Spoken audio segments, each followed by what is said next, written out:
All right, ladies and gentlemen, you know how we've always heard about resilience, how you have to be strong and tough, just pushing you through the past 2 years. It has taken a toll on everyone.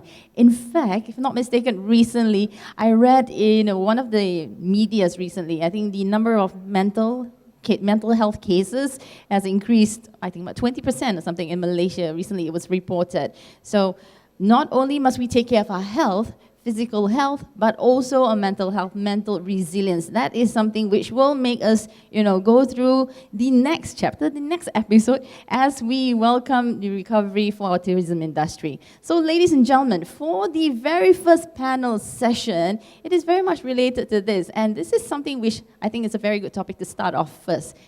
To make sure that we are there, not only physically, but also mentally and emotionally. And I would like to introduce our moderator, and he is no stranger to all of us. The moderator has served as the Director General of Tourism Malaysia from 2006 to 2018, from Overseas Director in Germany and Japan to heading Task Force on Marketing and Promotions for ASEAN Tourism Forum and OIC Tourism Ministers Meeting. So we are talking about none other than Yang Berbahagia Datuk Mirza Mohammad Taiyab Beg, the Chairman of Aestom.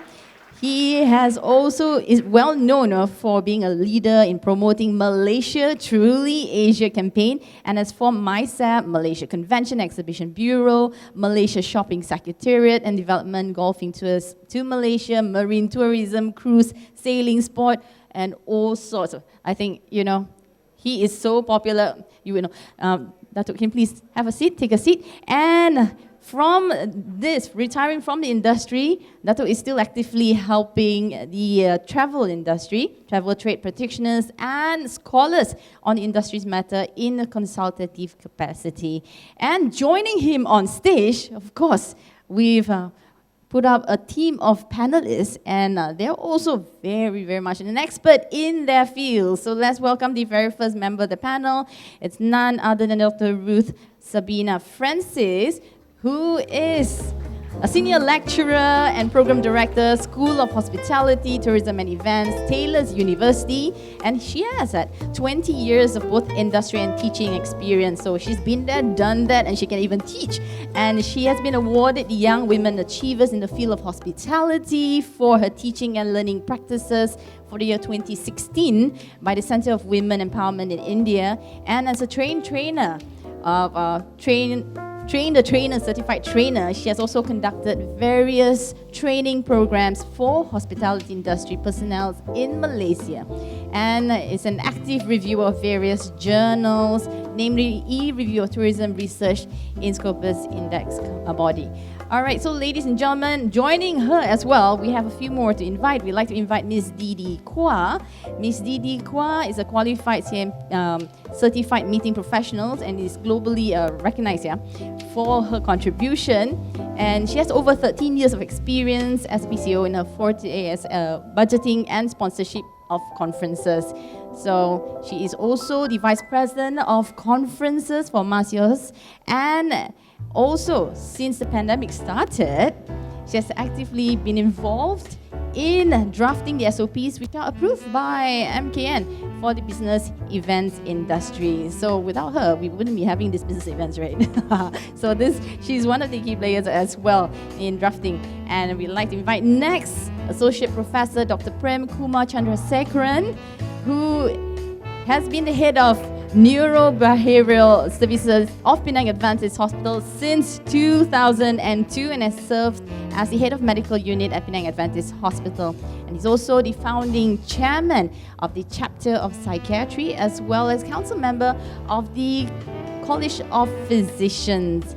So he lectures at the Royal College of Surgeons University College, Dublin's Malaysian campus in Penang, where he holds the post of associate professor and also conducts training in collaboration with medical associations and pharmaceutical companies. And last but not least, ladies and gentlemen, let's invite to join the panel Yang Berbahagia Dato Aruldas Arulandu, who is the Managing Director of Tourland Travels in Berhad, which is been in operation since 1989 and is experienced in handling inbound, outbound and ticketing license by Ministry of Tourism. And this operation team owned the fleet of vehicle for inbound operations with branch offices in Singapore and also Thailand. And in addition, Dato has also been actively involved in various travel, trade associations and tourism Malaysia activities. So ladies and gentlemen, you have the option of not wearing your mask. We've spaced you out so it's comfortable at the same time. So with that, I'll pass the mic over to our moderator, Dato Seri. Let's enjoy the session and let us begin. Thank you very much. Ladies and gentlemen, once again, on behalf of the panel, we'd like to thank the organizers, PATA Malaysia Chapter and PCEB, for this initiative. I think it's very timely, and I think the topic chosen are very appropriate, and my panel is excited to share our experience in the hope that it will shed some light. And we are also here to hear from you for some of your comments. It's not just limited to the panel. We are streamed online. We have audience seeing us from the home. And to everyone together, the topic is, if I can repeat it, it's quite a mouthful. I had to read it 3 times to understand it. Anyway, so it's energizing emotional well-being and mental resilience in the hospitality industry. In essence, what have we all gone through to arrive at where we are? And by the end of the session, we should get some inkling on which way we are heading and what can we do to improve on everything that has happened in the past. So we have an hour, so I would like to start off, kick off the thing by our first question that relates to what is the experience of the different panel members. I will briefly classify the panel. Of course, Dato Aruldas is in the inbound tour business. He has seen how our tourism industry escalated from the effects of the financial crisis in 1999.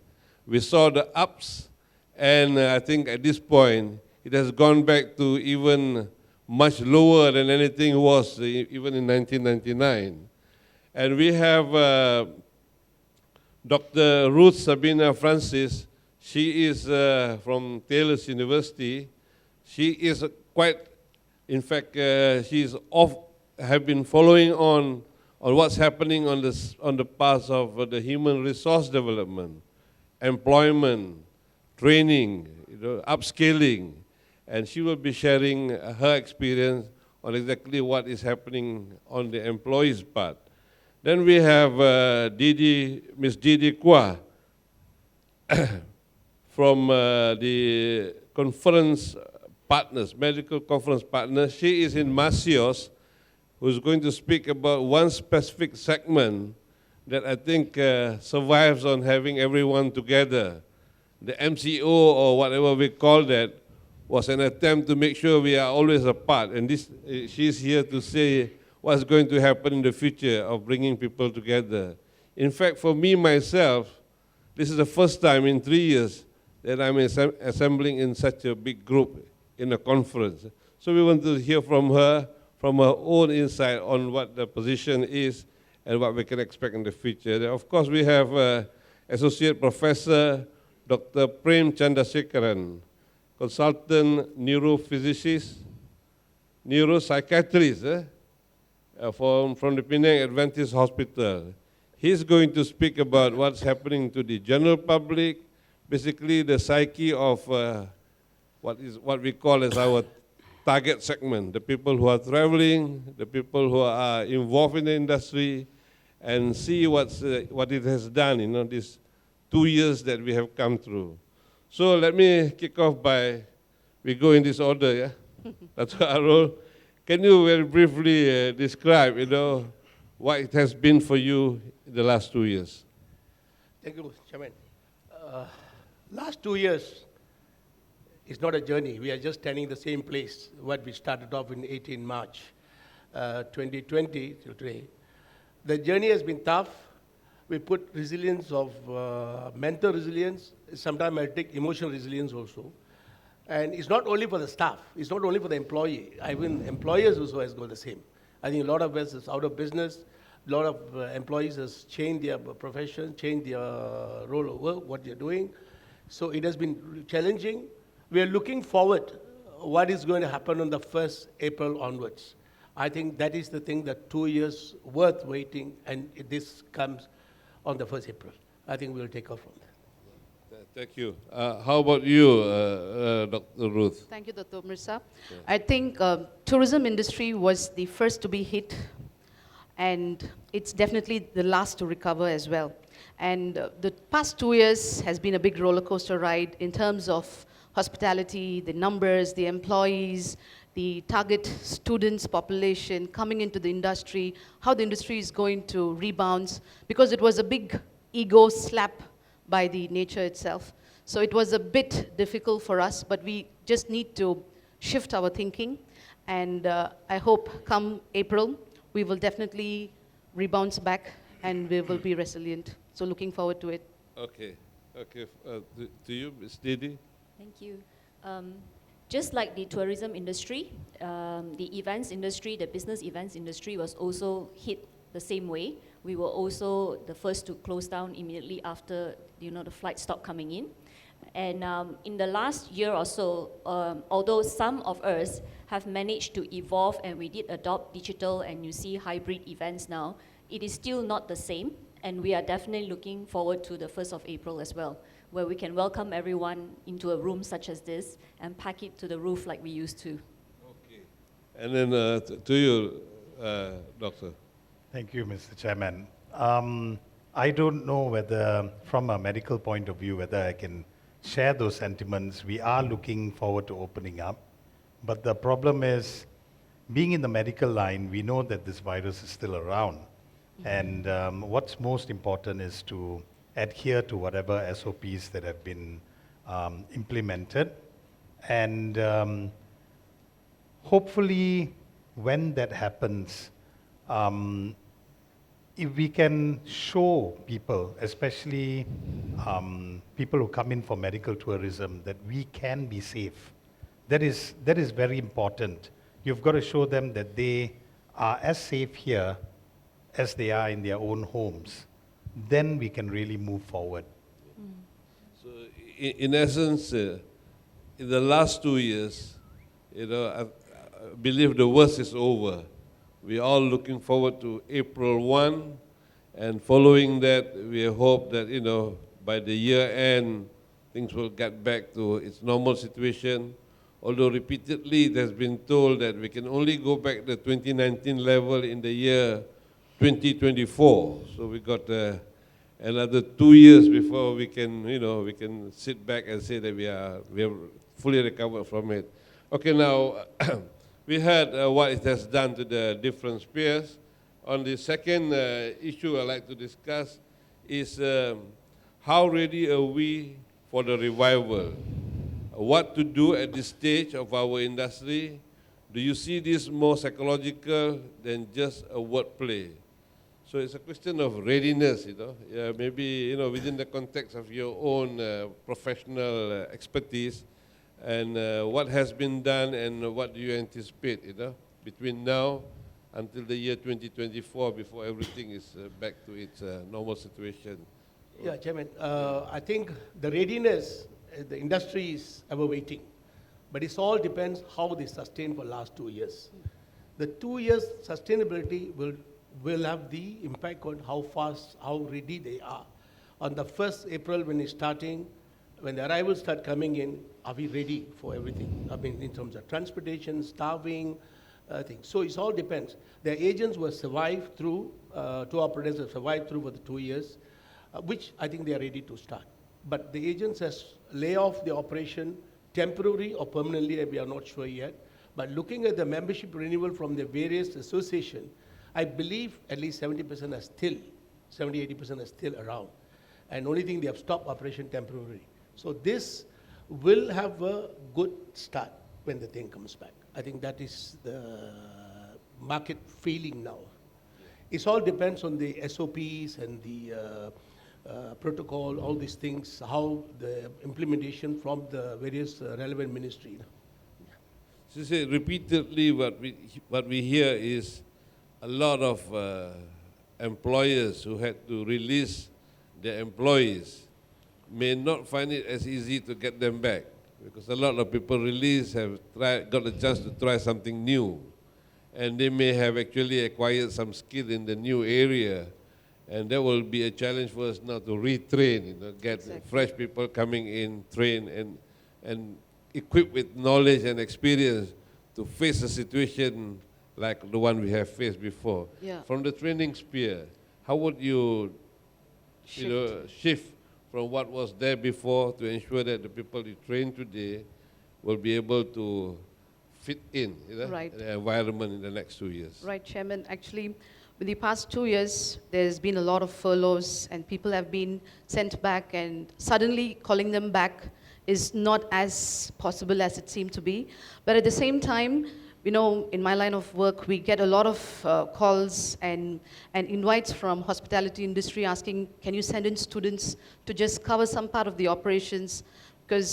And this is where we come in from the academic standpoint of view, that we will have to get them ready so that they will be able to embrace the technical challenges as well as the operational needs that is required at the hospitality setting and the tourism setting itself. So reskilling, retraining is all important. And although this online training was a bit of a challenge, but we were there, we just managed to do that. So this, for the time being, to fill in the gap, the students will be coming in, the part-time job opportunities will be there, and we should be ready to take up on the challenge as well. Yeah. So, okay, now, this online training thing, I like to share my own experience. I always wondered, we always relate things to what we know and what we have experienced. I was wondering how effective it can be for children, going online, studying from home, without the benefit of being in the classroom, sharing notes and checking with your friends. But I'm very fortunate that I have someone in my house who's going through this, my own daughter. And I was quite amazed when I saw how much progress she makes, Sitting down in the morning, going through the classes, updating, having this. It looks like she has learned more operating from home than I did when I was going to the classrooms. Exactly. So it's all a matter of discipline and what happens, the technology that is there available at this time. So thank you. And then, Dee, from your side, in terms of whatever is going on in the meeting industry, I believe the meeting industry is now, like as we are experiencing, right now, all the people here, and we also have people going online. This is the new normal, and the question now is, will the crowd here grow or will the one online grow? How is it going to balance in the future? Thank you, Dato. That's a very interesting question, because I think if I look at the second half of this year and the meetings industry, just based on the inquiries coming in from the associations and from corporate companies, everyone wants to get back to face-to-face, right? There's a real, I feel great being here today, part of this crowd. At the same time, the hybrid version, which is the virtual version, it's also, for me, I believe that it complements the existing physical setup. You're going to be able to open up a whole new world of maybe the person that wants to attend the conference for whatever reason may not be able to attend in person, and they can still join us virtually, but then there's always a lot of added benefit to being in a face-to-face meeting environment. How ready is the events industry to recover once 1st of April opens up as well? We do face the same challenges, which is a lot of people, a lot of event companies didn't make it either. Some of us had to let go of staff, and it's difficult to bring them back on board. We have lost a lot of talent in this industry, right? Because we are we were very badly hit as well. And when it comes to the new students that are graduating now, because they spent the last 2 years online, and I have hired a few of them, the young, fresh graduates, and I work with them. And some of them who have started work, they had some form of face-to-face before it went to lockdown, and then they started working with us. When I asked them, what about their juniors, who are the ones graduating now, who went through predominantly most of their classes for the last 2 years online, they find that they are not so ready for the face-to-face industry. They're not so ready for our industry where we work Saturdays and Sundays. We have extended long hours. We are also hit by the Great Resignation. If we didn't lose them because of job cuts, salary cuts in the year 2020, in 2021, there were a lot of them who decided, yep, the Great Resignation resonated with them, they went out. So we do really need to have good people in our industry to get ready for recovery. But how do we find them and where are they now? And I did an interview just last week. One of the staff who was in another events company who lost her job, and her question to me in the interview was, do you think there will be another round of retrenchment? So I think a lot of people out there are still psychologically scarred by the whole experience. Yeah. Okay.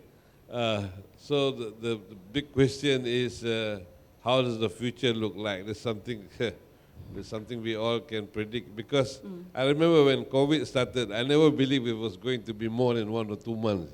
Like, people kept saying about 2 years, we cannot halt the whole industry for so long. The fact that it has lasted 2 years and we're still here, it speaks about resilience here. And then, Prof, Penang is quite a center for medical tourism. A lot of patients come here actually from northern Sumatra and also in southern Thailand. They come here for their treatments. And we know for a fact that in medication or medical treatment, I don't know how this new normal, of going online or they call it online treatments, how far have we got on this area, and what will the future look like in the next 2 years? See, Dato Sri, like how you mentioned, we were thrown in, we were taken aback when the pandemic first hit, and we were thrown into the deep end. We had to be innovative. And being in the medical line, I knew that it won't be just that 2 weeks or 1 month. I knew it'll be longer. So I started making my own contingency plans. But what happened in our hospital setting was suddenly there were no patients. I think the staff panicked. They were wondering whether they were going to be laid off, because we knew that it was going to be a slightly longer haul than just a couple of months. And we, from the hospital point of view, I remember writing in. I spoke to a relative of mine who works at McKinsey, and he gave me a few things that you should prioritize and focus on. And one of them was trying to do things digitally as much as possible. So we started doing consultations for follow-up patients digitally. Now, there are a lot of things that you have to consider when you move into something like that suddenly. There have to be guidelines. You have to ensure that the patient knows that there's confidentiality, that no one else is around, no one else can hack into your conversation, and then sending medications to their homes, all right? How safe is that? Do the medications reach in a proper state? Will they be less effective when they are exposed to the elements and those sort of things? And this was very difficult to implement. And then I had this other thing with the university. Suddenly I'm teaching online, which I've never really done before. And it was stressful, but at the same time exciting. But we have to remember, I think we as a country, as a community, we have done very well. Yes, there were a lot of people who were so badly hit, but I think the word here is resilience, emotional or psychological resilience. And the harder hit we were, the better we came out of it. And this is quite important because terms such as well-being and wellness, they are very important, and they are used interchangeably when we talk about emotional resilience, which I'm sure we're going to be talking about later. Thank you. So much about the experience and what to anticipate for the next 2 years. And my third question here is how can we do things differently from the way we operated before to ensure that a situation like this, will not affect us as bad as it did this time. Obviously, we know that, we have to embrace information technology, and we have to actually take that even closer to everything we are doing. Although at one point, industry was discussing about this technology displacing their employment, their relevance. I remember travel agents became very concerned about online travel agents. But today the situation is, it is no more a threat. We got to use this technology for our survival now. Whether you are into the inbound or into the exhibition, business training, or even in the hospitality business. So the question now, Dato Arul, is for advice to all the participants on what can be done differently, in terms of our psychology, our psyche, to prepare ourselves for events of this nature. Yeah, thank you, Jermaine. What can be done differently is basically, I think 2 years is too long for us to learn. We have learned a lot, ups and downs. But it all depends on the authority, what they come up with, a practical, convenient thing. Because everybody come up with, just example, different countries announcing different things. And we are announcing something. There's no uniformity even with WHO is coming up. That's a sad thing here now. And every country come up with their own. Somebody said you don't need a PCR test. Somebody said, okay, you need a PCR test. So for the tour operators, as financially everybody has been badly hit. So today, for them to come back something differently, unless there's a proper guideline from our own authority, Ministry of Health, or MKN or something, then the industry can sit down and talk one uniform SOP that what we need to give to tourists. This is and then the other one, coming back to digitalization, we want to change ourselves to digitalization. Tourism industry, the tour operators in Malaysia all are basic SMEs. We are not into the upper SME also. It's just the medium range or even below. 10 staff, 30 staff, 40, 50 staff consider high. And for them to invest 100,000, 200,000 digitalization to go into digitalization, it's even normal time is not really possible, but now current situation is actually impossible. That's what I have some platform that we have requested the government whether could do for the travel agent or tour operators to go into digitalization, whether they can do a grant, a funding for them to change their business model a little bit. We can't fight with Agoda, hotel beds and things like that. That is too big for any operators to do it. Even you notice them also doesn't sustain long. One person buy the other person. In time come after 2 years, one guy buy the other one with millions of dollars. But tour operators, it doesn't happen. Like neighboring countries, like I always don't want to compare Singapore. Like Singapore give grant for travel agent up to 100,000 up to 70%. You don't have to repay back. So these are things will encourage the travel agent to go into digitalization. Okay. Thank you, Dato. And Ruth, from your side, there may be some institutions here too, particularly for the human resource side of the whole thing. What would be the few things that they have to pay due attention to in preparation for future employees in this industry? Thank you, Chairman. And before we could go into the first MCO, we were planning for an event such as this, where it's an annual event for our university, and we invite eminent speakers, and one of our speakers was from Hong Kong, and he was not able to join us physically, so we had to go on to test Zoom platform. So we had different people in different spots and testing in our university. Can you hear us? Can you hear us? And it was a very new platform for us back then in 2019, early 2019, and as we are moving on. But now Zoom is just another name that we have and a platform that we have, and we have moved on. We have learned so much, and even now the fact that we are going on hybrid mode is something that will always be there. It is here to stay, and I think the new business model that we will be coming up with in the academic institutions is we can never just be into one mode, either face-to-face or just online. So hybrid is here to stay, and digitalization is already part of it, and moving on with the industry standards and the training concepts, all this is going to be there for us. So embracing digitalization is already part of the game. So how we are improvising on that is the new ball that we have to play here. Yeah.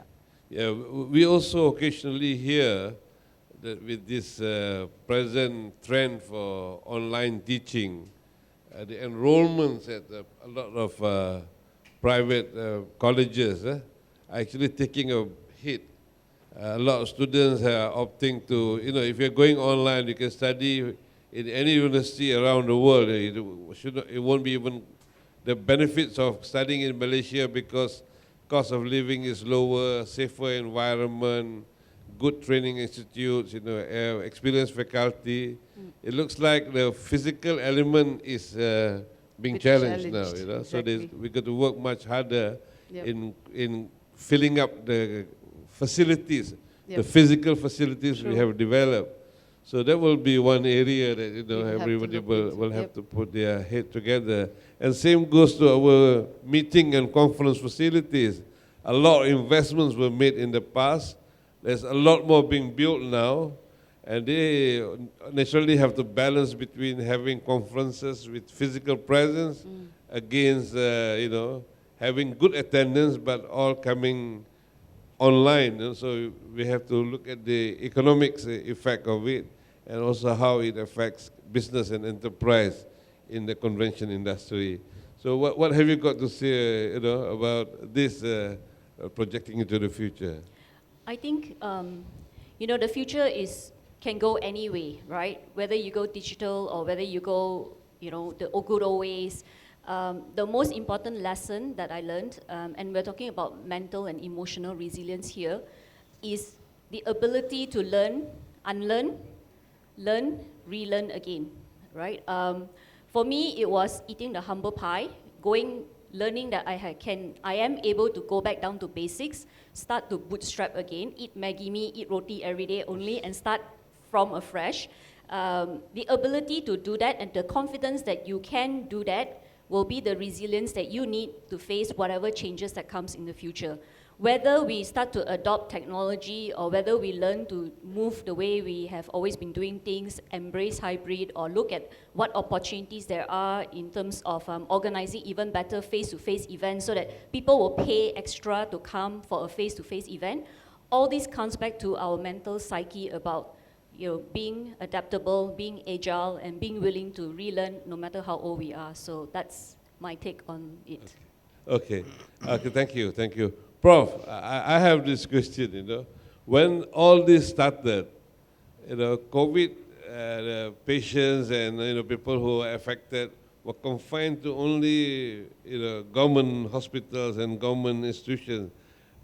Somehow they were spared from the private hospitals, private practitioners, even to the extent of immunization. It came only towards the later part they allowed everyone to participate. So, in the future, for an event of this nature, how can the private hospitals, come in even at the earlier stage to help the government hospitals, to overcome that? That's one part I thought was, I kept asking, like vaccination. Yeah. The rates were going up very slowly until we allowed the private practitioners to come in to assist. And we saw how fast it went. I wonder what the hesitation was and whether such a situation will ever arise again. I believe they should have learned something from what happened. Thank you, Mr. Chairman. The private hospitals, as well as GPs especially, right from the beginning were asking to help out. In fact, we had offered, like, if GH was going to see mainly COVID cases, on our part, we had put the word out that we are quite happy to see your regular follow-up patients. at cost or even free, so we can just balance out the work, because it was a terrible time to see our colleagues, donning up in PPEs from morning to night. We used to feel very sorry for them.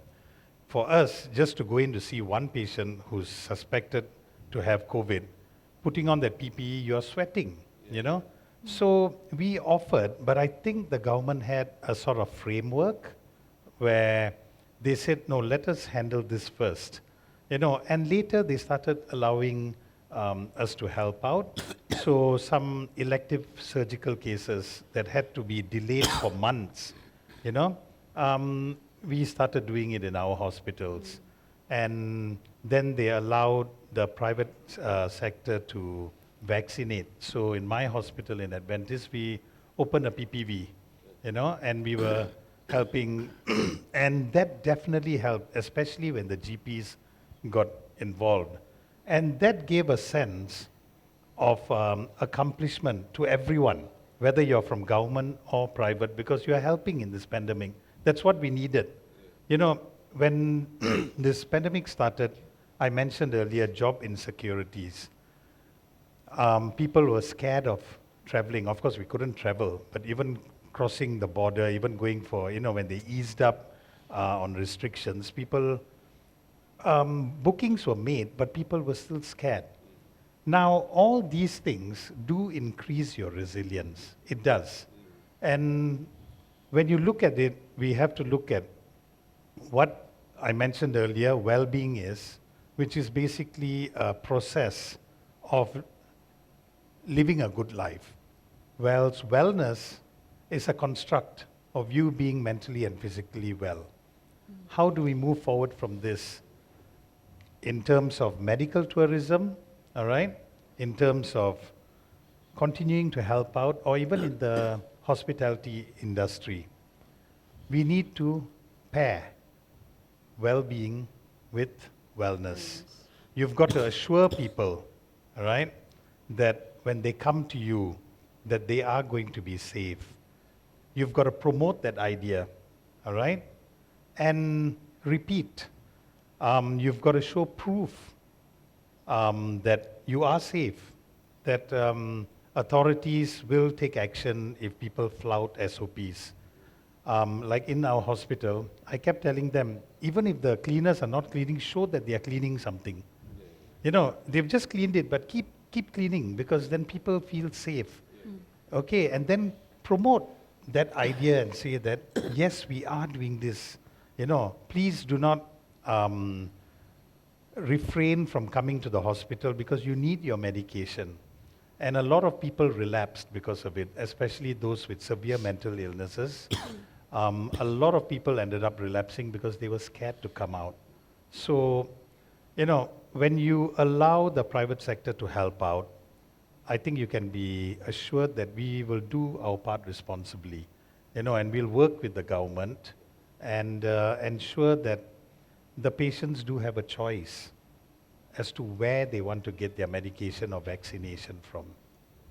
Yeah, more so for the tourism industry, having both private and public hospitals together, more the private, because a lot of foreign visitors, they need the support of the local health facilities to reassure them about their safety. Malaysia has this advantage among many destinations. We're supposed to be level up in terms of our health facilities, cleanliness, and all that. So we can actually now convey this and capitalize this. I believe the ball is now in the leg of the government to announce loud, about our readiness to open and get more tourists.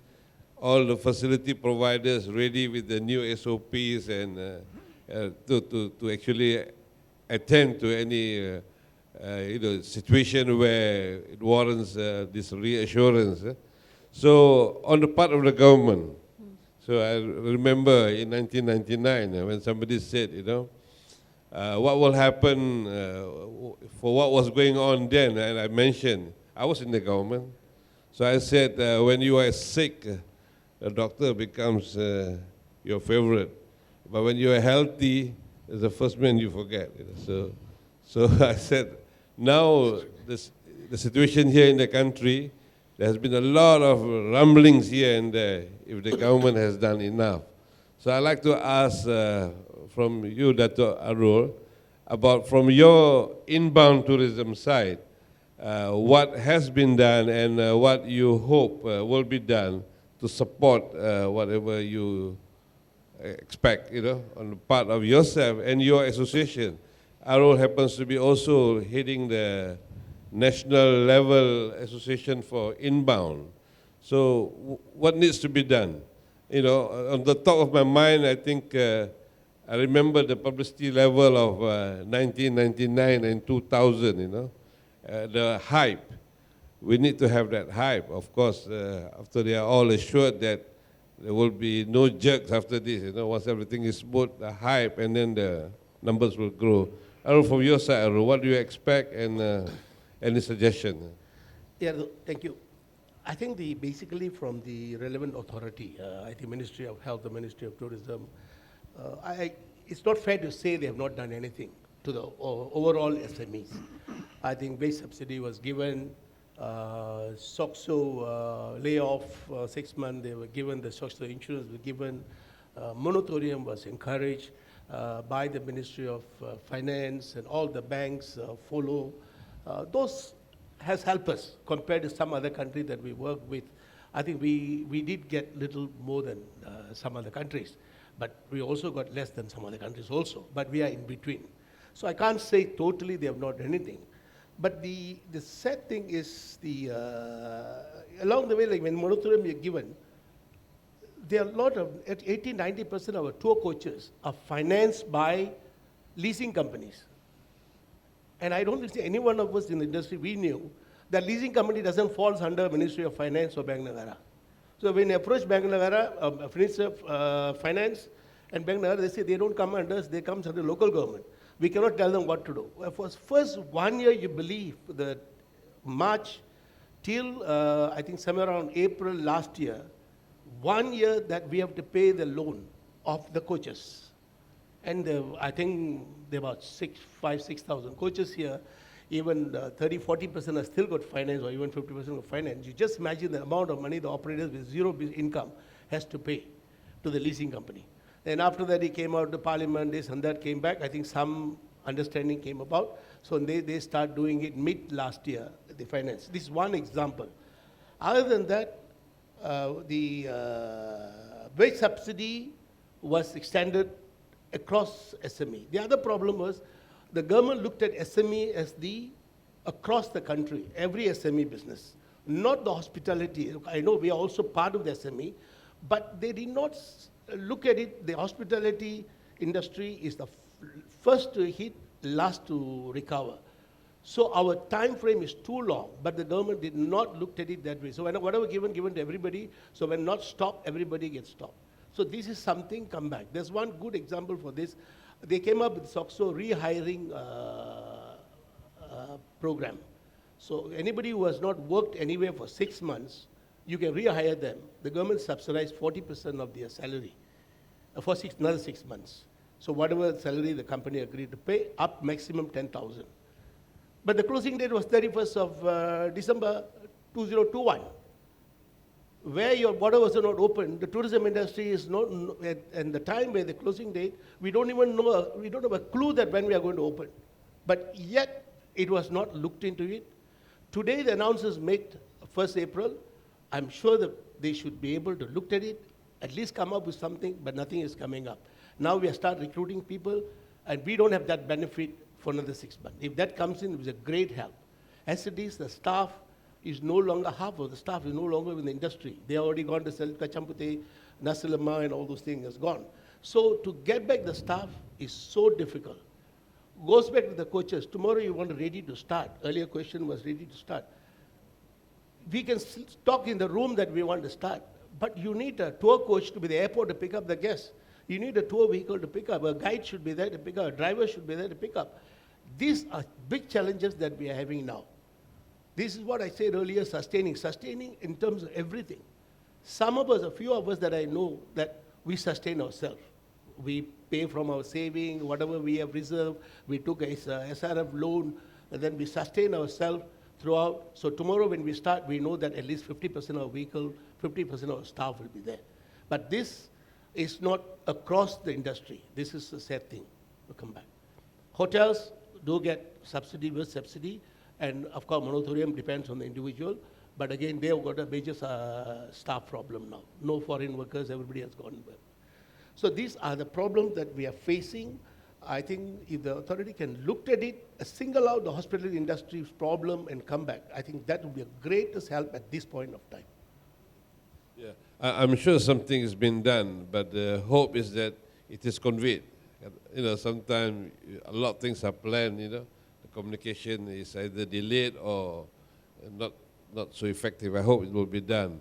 And my take to the situation is, I think at this time, a concerted plan, you know, to revive interest in the country, announcing the safeguard measures that we have already established, you know, telling how safe it will be, is the main challenge. Whoever comes out and do that faster will benefit from the revival of the industry, the final reconnect, you know. So, okay, now, Dr. Ruth, from your side, Ministry of Education or any other authority that is related to, you know, what has your experience been, and if you have some idea on how much better it could be in the years to come. Thank you, Chairman. From the Ministry of Higher Education point of view, things are in place. There's a definite framework, there is an SOP, and there's a lot of system in place that we can rely on. And as a private sector, we play our part responsibly as well, and having a bigger sect of international students in our education sector. So we do rely a lot on the Ministry of Higher Education for every clause and how can that be put in place and how the communication goes out. So all this has been systematically done, and we are ready for the students to come back and welcome them. And as Professor Dr. Prem was telling us that, yes, wellness and the well-being has to go hand in hand.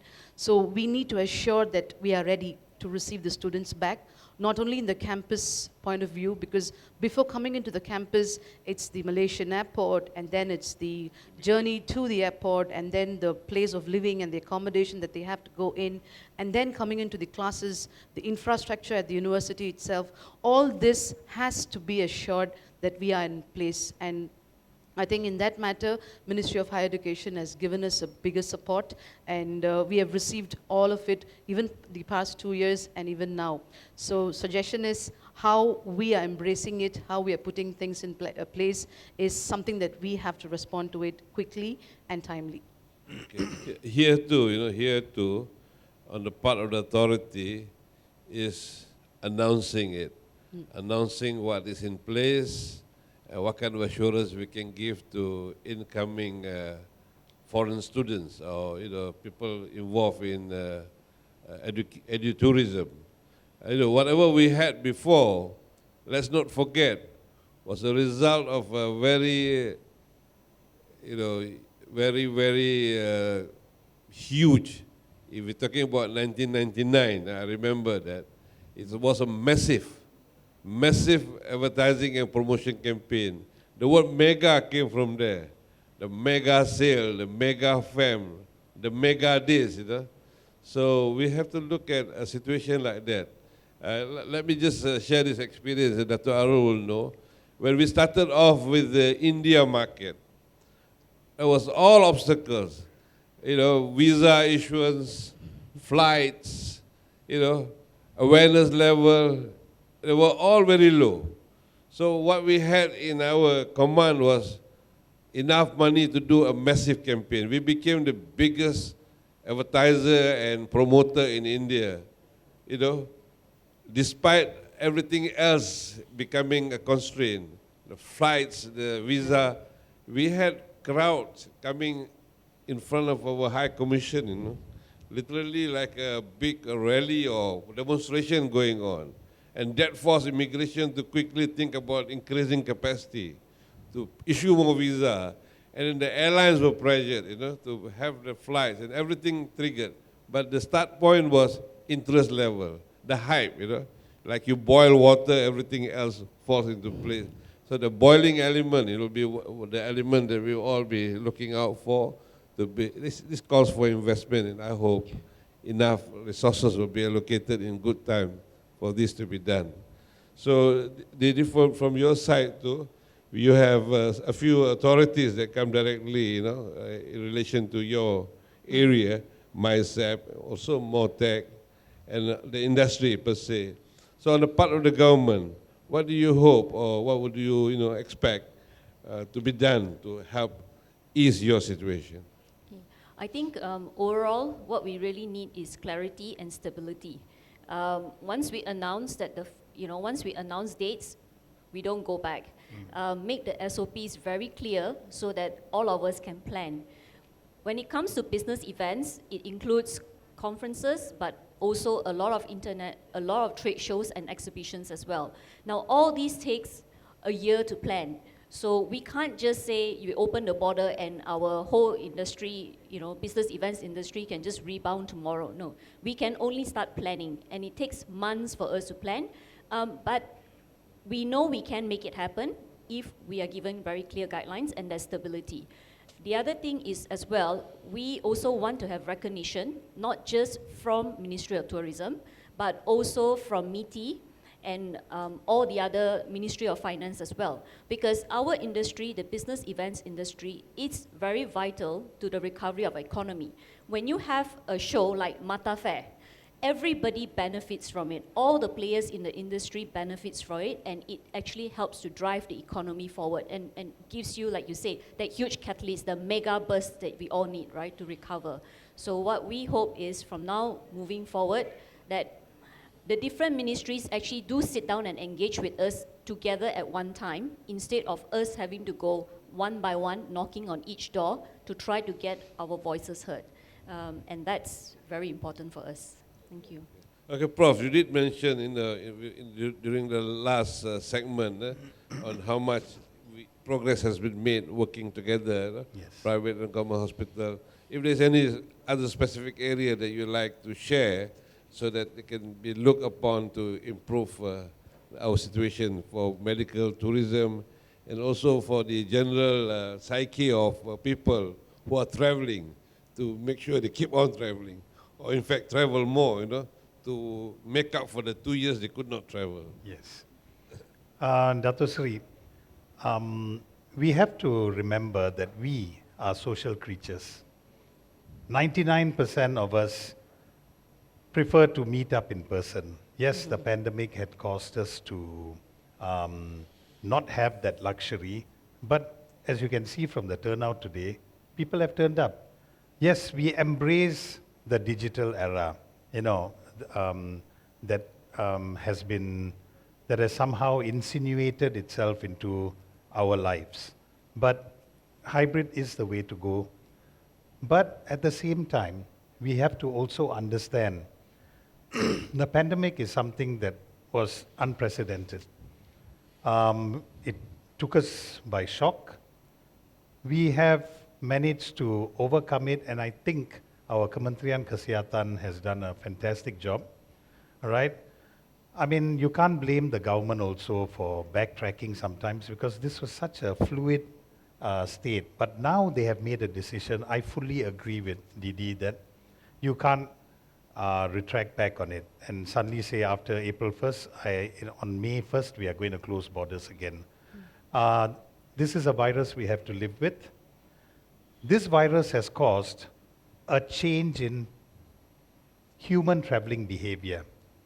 Okay, so we have to be prepared. Of course, I don't think I need to tell key industry players here about what needs to be done, but from a psychological point of view, people are, or as we have learned, people are choosing destinations that are less crowded, less touristy. They want to go out, they want to go with their family, but not somewhere where it's going to be crowded. Instead of staying in fully packed hotels, people are actually going into small villas and Airbnbs. They want some place that follows and adheres to SOPs, they want some place that is careful, all right? A lot of people are moving into outdoor activities, so they don't come into contact with people where the risk of transmission of the virus is more. People are becoming more, they're going more into nature. So these are the things that we have to predict. And as we open up, we have to also remember that we shouldn't forget the backbone. In my case, our nurses, our employees, and I'm sure in the hospitality industry, your employees in the hotel. You know, their resilience has been tested. It is at a level that is good to go. They are ready for it, but you still got to watch out for them and look out for them. So these are the things that I think we should focus on. We still have to be careful because every week some new thing is going to come. Now people are saying, oh, everyone's going to get COVID, fine. But when you do get COVID, there's a possibility of long COVID. Just recently they say that, oh, there's going to be new onset diabetes with a COVID infection. Now this scares people, so you need to assure. So the main thing is assure that you are safe, communicate that, and promote. Promote that idea. You need to let people know. I see some advertisements, Philippines, some beaches have opened up, Thailand is opening up, but where's the assurance? Am I willing to go there? I don't think so. We in the medical line, we are more careful. But yes, I do want to go, but I need an assurance, which I know Malaysia can do. We've always been very good with advertising, but you need to do that because from our medical tourism, yes, patients want to come. But like I mentioned, look after your own kind. Promote domestic travel for starters. Yeah. You know, look after your local community, look after your local businesses. That will be appreciated. Okay, now in the last 5 minutes, this is an issue of scaling, you know, from what has happened before. How can we arrive at the quality tourism objective? I remember in the last 10 or 20 years, you know, confronting the authorities as a tourism promotion body, we were constantly being told, you know, ours is mass tourism. Half your arrival is from Singapore, you know, another 25% is within ASEAN and Asia. The actual foreign visitors are limited. So it's a question of working on the balance now. The word is mass tourism. It looks like mass tourism today is not only a concern for yield in terms of you know, income, but also the threat to these viral diseases, you know, like all these epidemics. So the question is, how can we position ourselves now to get the right segment, less people with better yield than to have the mass tourism? It's going to happen quite naturally as people fear this travel. But my take to this is, number one, we all in Malaysia, all the players, you know, enterprise and all that, we have to keep that in mind, that we have always been trying to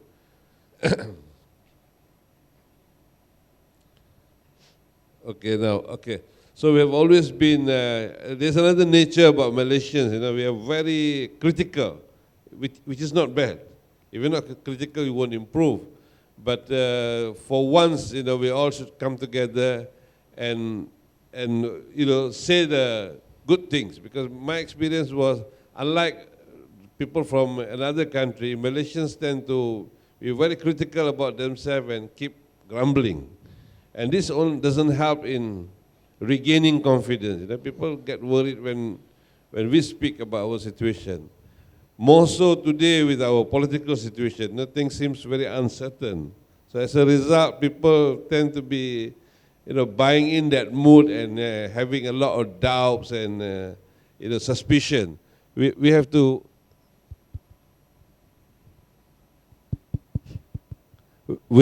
get over that. That's my take. No, I have got this note here to allow for some question.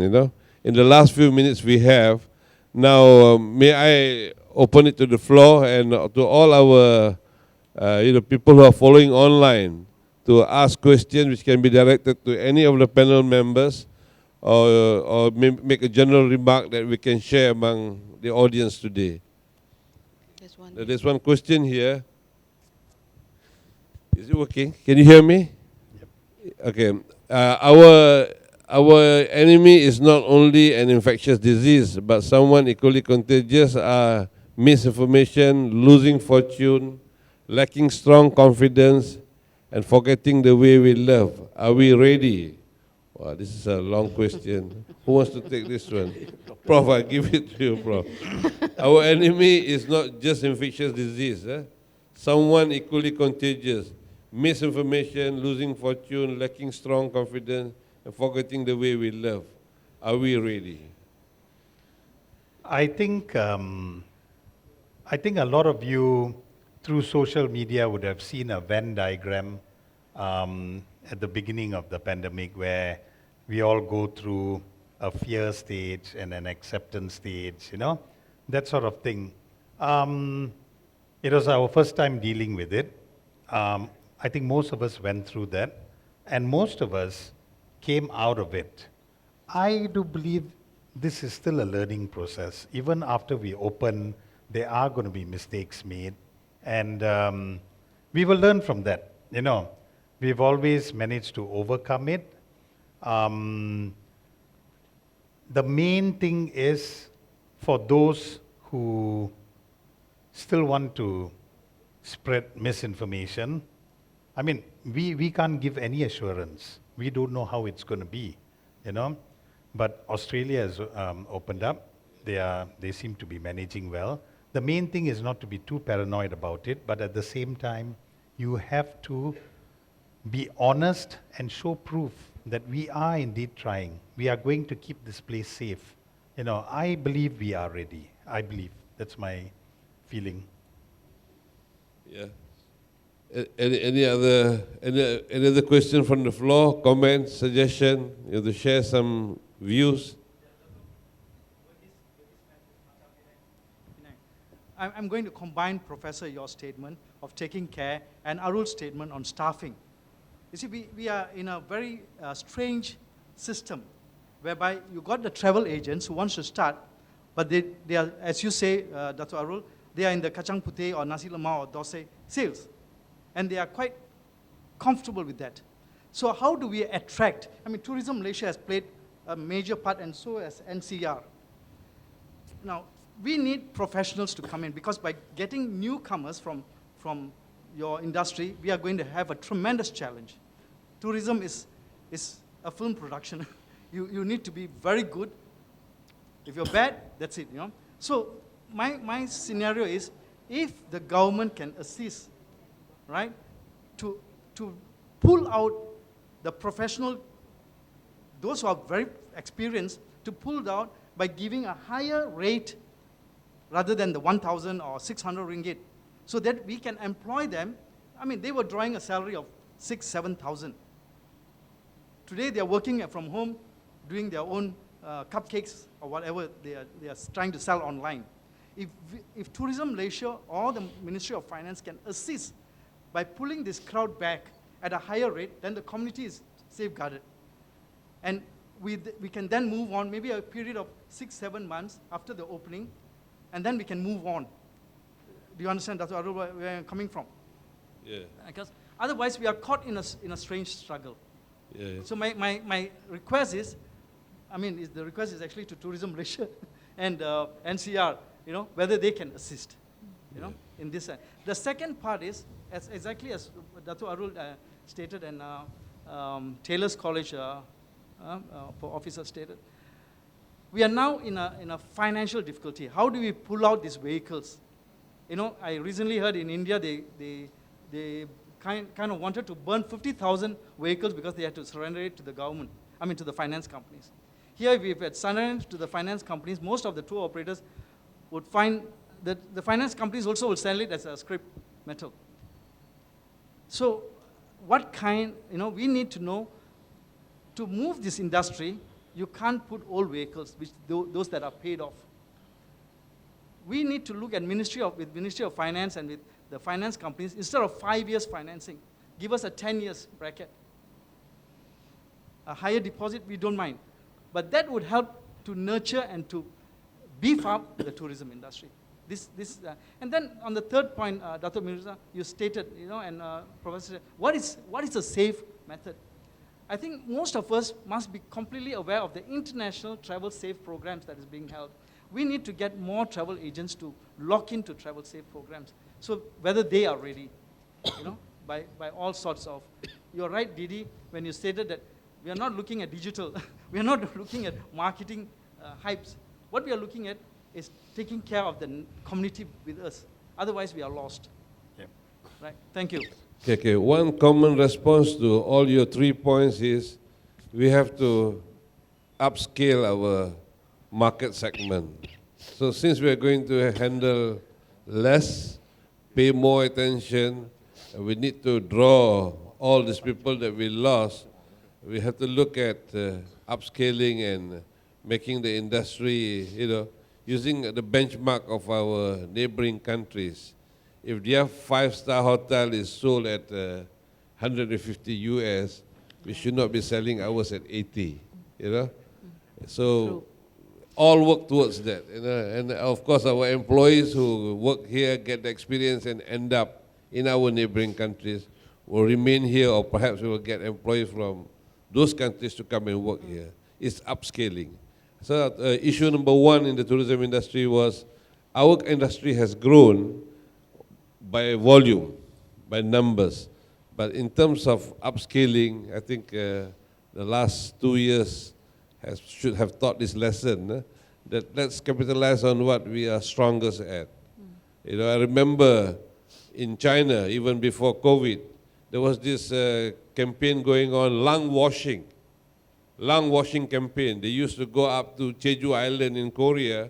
People in Beijing, in all this place, they were trapped with all this pollution. They were going out there to do their lung washing. Now they call it forest bathing. We are the ideal country with enough space and greenery to do that. We have to work along, doing lung washing or forest bathing, even, just to take off the psyche of the whole world that are worried about this disease that relates to breathing. Yep. So we have this advantage and we have to capitalize on that. Arul, Just say adding something? what Chairman has said, George Burgess. I think number 3, the coach financing, they did refinance. I think it was fair to the finance company or even the leasing company after 1 year. They did refinance to restructure the loan and give a period of 6 years to 10 years. Vehicles are never financed for 10 years, 8 years, 7 years maximum. And now the new restructuring time, they went up to 10 years. I mean, my own office example, I'm telling. Where you bring down your repayment by 60%, they came, which is okay. We accept it. Okay, long time. With the coach get age, we'll dispose it off. But the issue was the operators everything goes back to the bank buried system. How is your finance? How risk is it to finance you? That's how the bank looked at it. Even the government funding, SRF loan, Bank Simpanan loan, Pinjana loan, everything is channeled through the 5-6 bank. The bank do your merit. How risk it is to finance you. So that's why a lot of them did not get the finance. And those who get the finance, like SRF loan, 1 million, some of them, that was the maximum got it. They have given monetary for 1.5 years. It's unfair for us to say it's not been done. But when your financial performance, not as per the bank requirement in 2019 and early 2020, there the problem starts. These are the operators, did not get any restructuring, did not. The answer was, we had some dialogue with Bank Negara and all things. When times were good, boss, your people didn't pay. So when the times are bad, I'm not helping them, I'm bidding them more debts. These are the answers they give. So I think it's all goes back to this 2 years learning. I think we have to go back when we start business, we should know how to do business. That's one thing I think I would like to share. And then starving, which you mentioned, sorry. staffing, as I said, I think it's the right time again to reintroduce the SOXO rehiring, which will cover what is your thing on the staffing. We'll get, government is, the SOXO give 40% for 6 months. Then we can take in people with experience and things like that. Okay, thank you very much. Unfortunately, it's time's up. We'd like to share more if we had more time. Let me thank the panel for your very positive and active contribution, and to all the audience, who have been so attentive. And I hope this session has given some idea on what the situation is and what we can hope for, and let us all of us together work towards upscaling the industry and proving to the world that we are here better than we ever were before, and welcoming more tourists to come. With those words, once again, thank you very much. Thank you. Thank you, Mr. Chairman.